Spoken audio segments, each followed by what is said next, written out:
Just sent me this one. What's her name? Maharishika.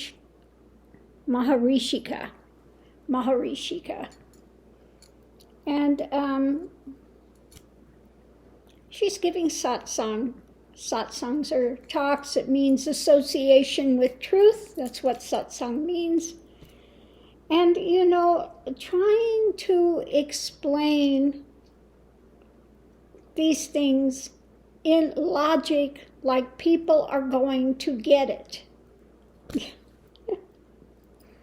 So it's a round robin.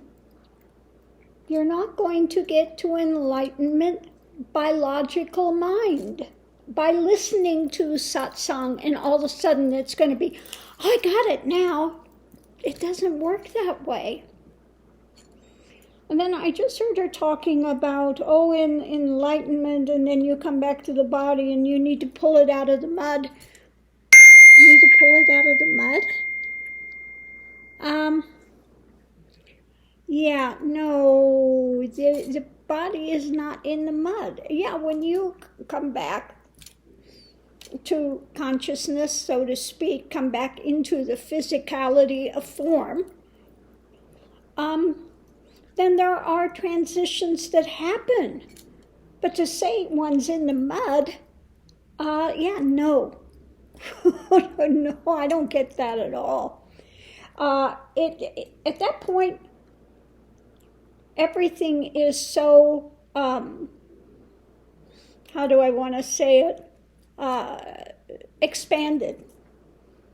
In a major expansion, and one is not really, at that point, fully integrated into the body again for quite some time.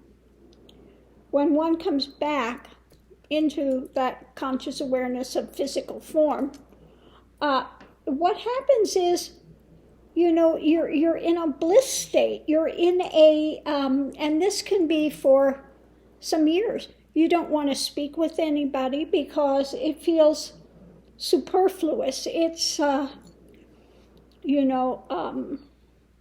talking about people's nominal conversations don't have any meaning any longer for you. How's the weather? How are you feeling? These things are extraneous, and you just want to remain in that silence. Okay, you could look at a tree, a leaf moving, and you feel the heart moving, and everything is blissful for quite some time. Now it takes a good 5-10 years to fully integrate back into a physicality. Okay, what happened here was trying to learn to speak again in a sense, because when one comes back, you're not coming back into personhood. So to say I and me and my feels very foreign. That feels like, so one is not trying to sound higher or evoluted. It's the reality of the consciousness. For so many years was saying this one, rather than I, me, my. To speak again using I, me, my took about 5 years, 10 years to use that kind of colloquial speaking. Okay, it's not that one is trying to sound elevated or something. That's your reality. Okay, this one. So, it's a bit different than what she's saying about you're in the mud. You're not in the mud. Okay, there's just at that point, this not a full integration. And the guy was asking about pain, and she's trying to talk about pain. Well, yeah, one can feel that pain. One has emotion. There is still emotion there, especially when one becomes fully integrated again into the physicality. But it's not the same thing.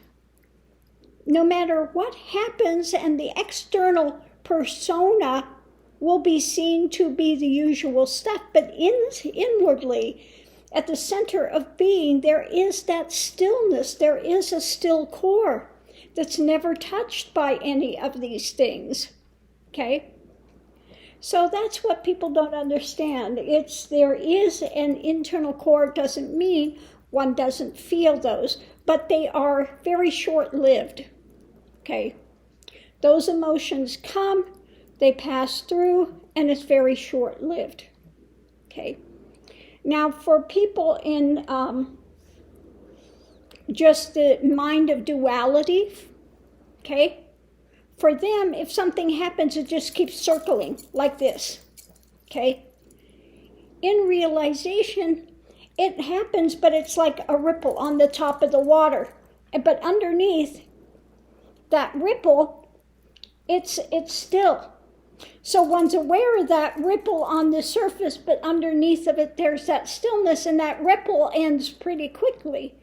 While as for the person that's in the mental realm of duality fully, they're still spinning, okay? They're still spinning.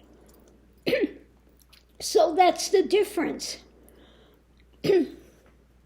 So I don't necessarily agree with everything that she is saying, the way she is saying it. I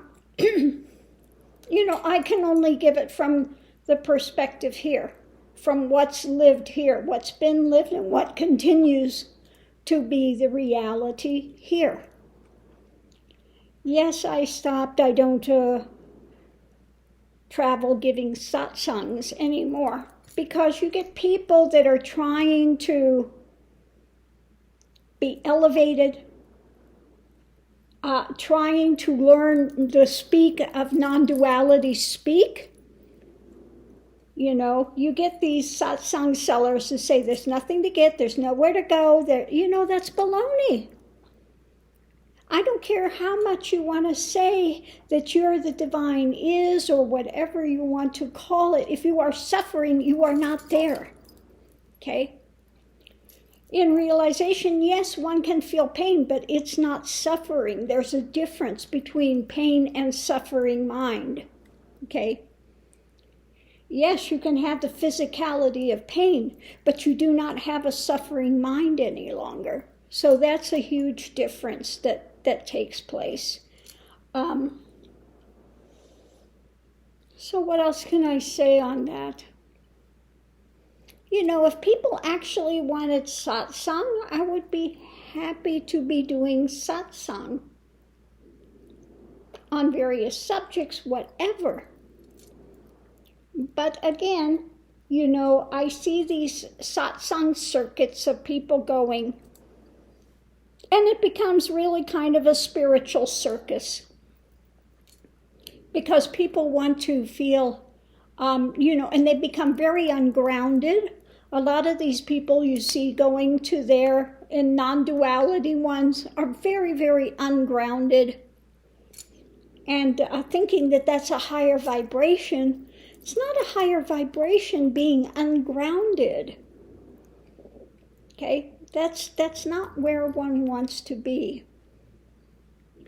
And one has to understand the Kundalini journey, has to understand how these things work, and how the path forward.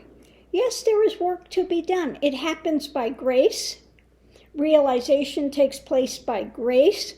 But you have to put the work in. You have to do the practices. You have to, there's things that you need to do. Okay, so there is so much confusion out there when it comes to the path of realization, when it comes to understanding Advaita, when it comes to Kundalini, when it comes to these spiritual paths.